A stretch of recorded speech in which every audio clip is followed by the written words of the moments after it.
भारत सरकारच्या विज्ञान व तंत्रज्ञान मंत्रालयाचा उपक्रम असलेल्या नॅशनल रिसर्च डेव्हलपमेंट कॉर्पोरेशनच्या आउटरीच सेंटरचा प्रारंभ पुण्यामध्ये होत आहे। देशातील 5000हून अधिक उद्योजक, स्टार्टअप्स, कॉर्पोरेट्सना भारतीय तंत्रज्ञानाकरता या माध्यमातून व्यासपीठ उपलब्ध झाले आहे।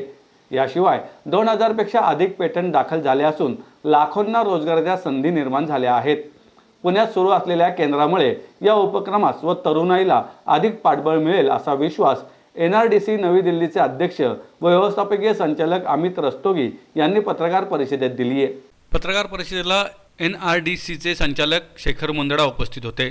अमित रस्तोगी म्हणाले, विविध राष्ट्रीय संशोधन व विकास संस्था, विद्यापीठ, सार्वजनिक क्षेत्रातील उपक्रमांमधून निर्माण होणाऱ्या तंत्रज्ञानाचा विकास, प्रचार व हस्तांतरण करण्याचे कार्य NRDC करीत आहे। Chemical, agro and food processing, life sciences, mechanical, electrical, electronics यासह विक्रीयोग्य औद्योगिक उत्पादने व सेवांमध्ये संशोधनास चालना देण्यास कार्यरत आहे। यामुळे आजपर्यंत सुमारे 4500 कोटी रुपयांची भर राष्ट्राच्या अर्थव्यवस्थेत पडली आहे। ते पुढे म्हणाले, NRDCच्या सेवांचा विस्तार करण्यासाठी पुण्यातील आगरकर संशोधन संस्था कॅम्पसमध्ये आउटरीच सेंटर स्थापन करण्यासाठी संपर्क साधला। त्यानुसार हे केंद्र सुरू होत आहे। या outreach सेंटरद्वारे patent, design, copyright, trademark इत्यादी दाखल करणे आणि देखभाल करणे ही कामे होणार आहेत। तसेच आविष्कार, प्रक्रिया, उत्पादनासाठी उल्लंघन, संरक्षण आणि तंत्रज्ञान हस्तांतरणाशी संबंधित संपूर्ण उपक्रम हाती घेण्यात येईल। क्षेत्रातील शोधक, अकादमी, स्टार्टअपद्वारे विकसित केलेल्या तंत्रज्ञानाचा प्रचार करण्यास पुढाकार घेतला जाईल असंही त्यांनी सांगितलं। शेखर मुंदडा म्हणाले, पंतप्रधान नरेंद्र मोदी यांनी या विषयात काम करण्यास आवड असलेल्यांची नियुक्ती केली आहे। महाराष्ट्रातील व पुण्यातील एकमेव माजी संचालक म्हणून निवड झाली आहे। भारतातून 3 संचालक निवडले गेले। आता आम्ही कामाची सुरुवात ही महाराष्ट्रात पहिल्यांदा आउटरीच सेंटर पुण्यात सुरू करून करीत आहोत। याचा फायदा निश्चितपणे स्टार्टअप व तंत्रज्ञान विकसित करण्यास होईल।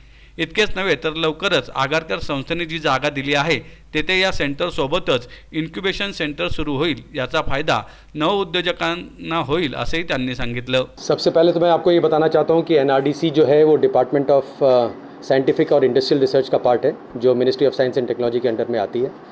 और इसका काम technology commercialisation end IPR portfolio management है। ये संस्था का हेडक्वार्टर्स जो है दिल्ली में है, पर वेस्टर्न जोन में हमारे फुटप्रिंट्स नहीं थे, तो इसलिए NRDC का आउटरीच सेंटर यहाँ आगरकर रिसर्च इंस्टीट्यूट में खोला जा रहा है।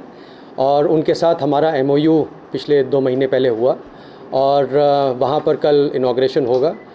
हमने उस सेंटर को ऑपरेशनलाइज पिछले महीने से कर दिया था और यहाँ के जितने भी स्टार्टअप्स हैं, MSMEs को वो सपोर्ट करने के लिए ये काम करेगा।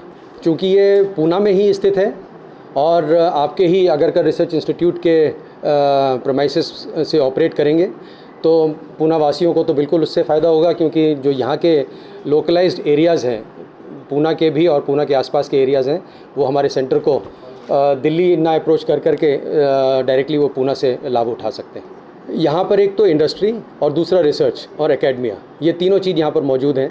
और NRDC का काम ही ये है कि वो रिसर्च को, जैसे कहते हैं, लैब टू लैंड लेकर के जाए।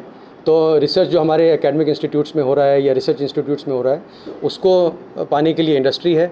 तो ये दोनों चीज़ें जब यहाँ पर मौजूद होंगी तो NRDC की कमी थी, उसको हमने पूरा किया, जो कि ये दोनों काम कर पाए। इसके लिए हमने 40 लाख रुपए का प्रावधान है। आपको पहले बताया कि NRDC जो है टेक्नोलॉजी एग्नोस्टिक कंपनी है, यानी कि हम सिर्फ एग्रीकल्चर सेक्टर या हॉर्टिकल्चर या फिर केमिकल, पेंट्स, इलेक्ट्रिकल, इलेक्ट्रॉनिक्स यही नहीं देखते, हम सारी सेक्टर्स देखते हैं। और किसी भी सेक्टर की टेक्नोलॉजी हमें असाइन की जा सकती है और उसके बेनिफिशियरी NRDC को अप्रोच कर सकते हैं।